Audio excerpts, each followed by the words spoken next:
8:30కే band house దాటుతారు. ఇంకా రాలేదేట్రా? మధ్యలో ఏం చేస్తున్నారంట?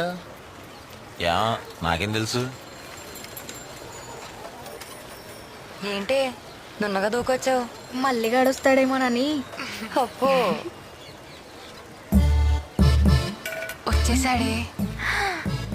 చెప్పాక మా ఊళ్ళని. ఈడేంటే నలసొక్క వేసుకున్నాడు. తెల్ల చుక్క లేదేమోనే పాపం. ఇదిగో గౌరే, పిలుస్తున్నాడుగా, ఎల్లు ఎల్లు. ఎల్లెల్లు.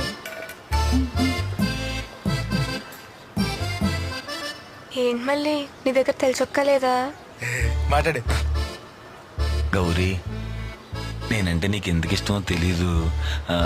నాకు కూడా తెలియదు మళ్ళీ, కానీ నువ్వు అంటే చాలా ఇష్టం. పూర్తిగా ఎప్పటి నుంచో నువ్వు మా ఇంటి దగ్గరే తిరిగేదాను కదా. హా. చిన్నప్పుడు నేను ఎత్తుకున్నాను కూడా.